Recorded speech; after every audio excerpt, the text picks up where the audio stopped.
Good day, everyone, and happy Tuesday. It is June the 10th of 2025, 7:12 a.m., coming to you from the communist shithole known as Ontario, Canada. And I'm a little bit cranky this morning.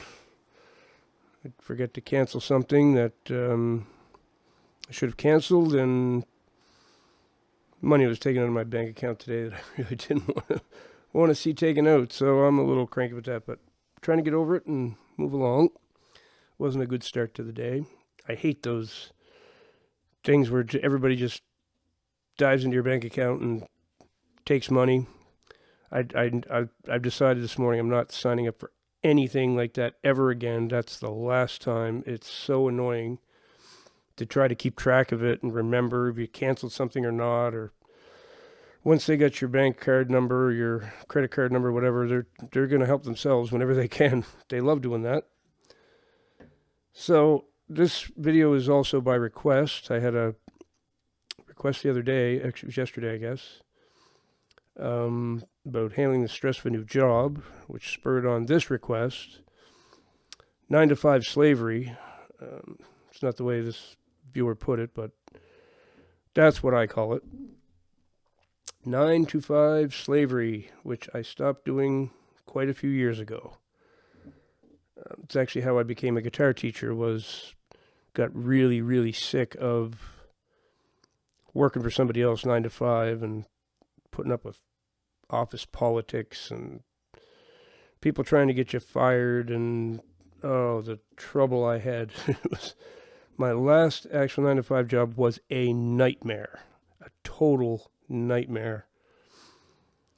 So I have much empathy for those of you who hate your jobs, which is probably most of you.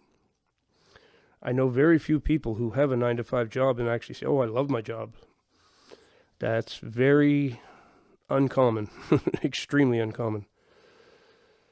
So the first thing I will say about it is, if you can find a way to work for yourself, like I did, work for yourself. There's no reason to work for anyone else for your whole life. Sometimes you might have to do it here and there, like all of us end up doing, really, but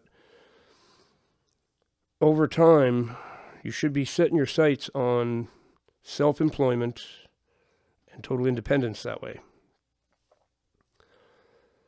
So I do what I have to do to make ends meet, and I'm a guitar teacher.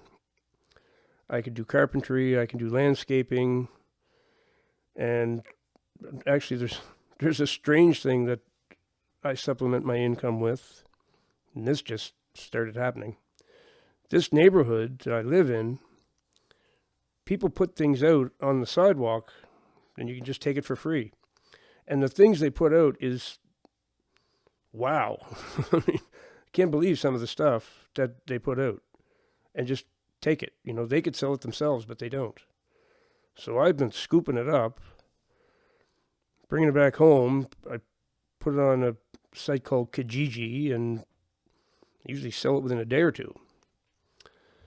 I have sold lawnmowers, vacuum cleaners, dehumidifiers. I sold a table 2 days ago, an end table that I found just a few houses down. They put it out, put a sign on it, free. And I sold that, and then yesterday I'm walking down the street, a couple houses past that one where I got the other table. There's a table, it's like patio furniture. Scoop that up, that's on my front porch. I'm going to clean that up a bit and post that today. I've made a fair bit of money just doing that, and I don't know why in this neighborhood everyone's doing that, but I've never seen anything like it. The things they put out, it's crazy. I've sold 75 items over the last couple of years, maybe. It's wild. I mean, lawnmowers, whether they run or not, are worth $30, $35, even if they don't run. People put them out all the time. Yep, done with that. Going to buy a brand new mower. I scoop those up quick. Those will sell within 2 hours. So you got to do what you got to do to make ends meet. And it's a little scary for people because they want to, well, they don't want a guaranteed income. They need a guaranteed income. Maybe they have kids to feed and all that. I get that. But you can start your own business while you're still working for someone else, and don't leave your job until you're sure, okay, I get this going. This is going to be enough to supplement or to sustain me now. It is scary. It's very scary. When I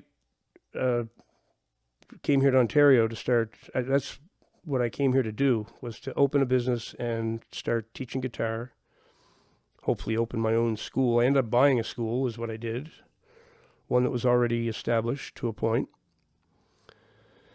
It was terrifying. My ex-wife was terrified about it too. She's, well, we're probably going to starve to death, but this is your dream, so let's go along with it.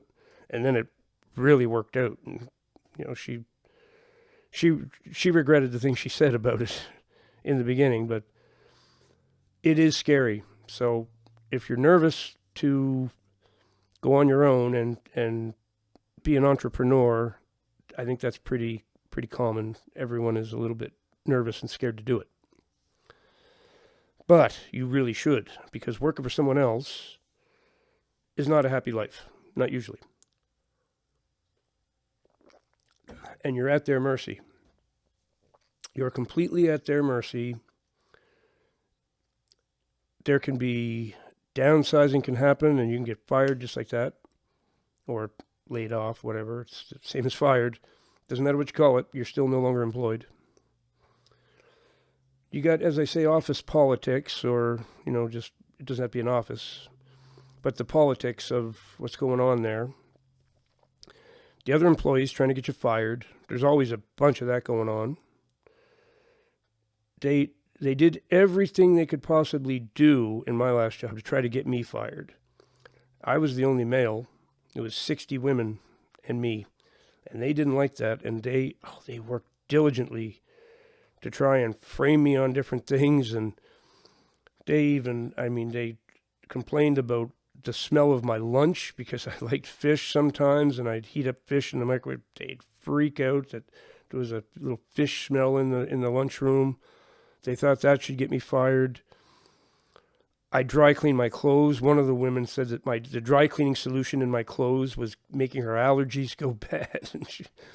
And they did everything imaginable to get me fired. It was hell, total hell. And then we have jobs that are just repetitive.